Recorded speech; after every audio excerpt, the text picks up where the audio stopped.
Hi everyone! Finally, naisakatuparan ko na mga balak lamang na pumunta dito sa Divisoria para mamalengke ng mga gulay.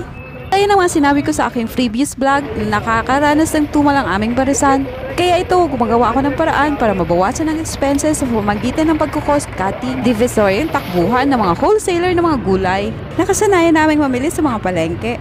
And of course, nakabuo na ng magandang samahan sa mga suki, kaya mahirap mag-adjust. Pero kailangan natin baguhin ito dahil ang goal natin dito sa negosyo ay kumita. Ang negosyo kasi ay hindi lang naman ito basta itatayo para kumita. May mga ups and down itong pinagdadaanan. Dito masusubok ang kakayanan at katatagan mo kung paano mo ito itutuloy. Kaya ngayon, sa oras ng bagsak ang negosyo, ay pinag-aaralan ko ang lahat na aspeto nito. Sumusubok sa iba pang pamamaraan na baka sakaling mag-workout dito. Katulad nitong pagbili ng sili, dati bumibili kami sa palengke ng halagang 20 pesos na akala namin ay nakakatipid na kami.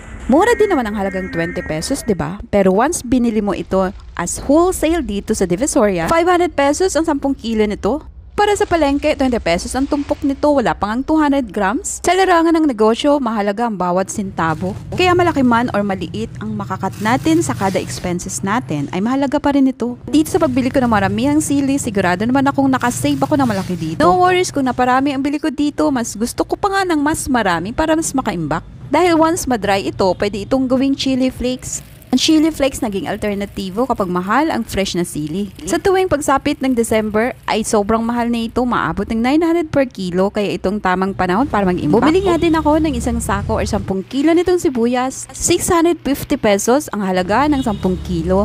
Once pinili mo ito sa palengke, 100 pesos to 120 pesos ang isang kilo. Aba naman, feeling ko'y naka-jump pack ako sa kita dito. Kasi nakamura ka na at naiwas ka pa sa hindi tamang timbang na ginagamit sa palengke, 'di ba? Malapit na nga mabuo ang isang linggo at tingnan nyo naman wala pa sa 1/4 ang nabawas sa binili kong isang sako. Samantalang nag-estimate kami ng 8 kilong mauubos sa isang linggo. Ito na nga tinatawag na learning along the way sa pagnenegosyo natin. Dahil nga natututo tayo sa mga pamamaraan na tinutuklas natin. Dahil sa pagbili ko ng sibuyas ay almost kalahati ang nakat na expenses ko dito. Sa pagbili ko kasi ng 10 kilo nito ay nakasave ako ng 600 pesos. Next, itong kalamansi, 100 pesos to 120 pesos din ito sa palengke. Pero nung binili ko ito sa Divisoria ay 650 pesos ang 10 kilo nito, kaya pumapatak lang ng 65 pesos ang kada kilo. Araw-araw nga kaming gumagamit ng halos 1 kilo dito sa aming parasan. Kaya ng sibuyas ay nakasave din ako ng halos kalahati dito. Pero kagaya ng sibuyas dahon, kailangan ko itong i-preserve ng maayos para hindi masira kagad. Ito nga palang spring onion, nagkakahalaga ng 80 pesos kada kilo.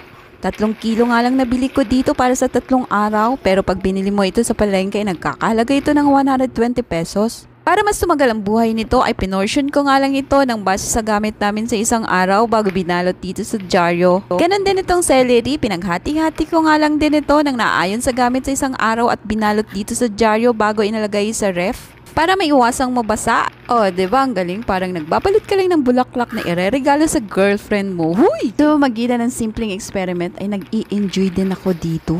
Next, ito ang ating kalamansi, pinaghati-hati ko na ng naayon sa gamit namin sa isang araw. Ganon din itong bell pepper, ginagamit ito sa pagluluto ng pares para bumango.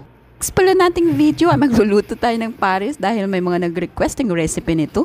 Itong bell pepper ay kagaya ng kalamansi, pinortion ko nga rin ito ng gamit para sa isang araw. Yes, para iwas tansya-tansya ng mga gagamitin nila, baka mabitin pa sa mga susunod na araw. Pagkatapos ko nga paghati-hatiin ay pinagkasya ko na nga lang ito lahat dito sa aking maliit na chiller. Habang pinapasok ko nga ito ay nagmamanifest na naman ako ng maliit na freezer.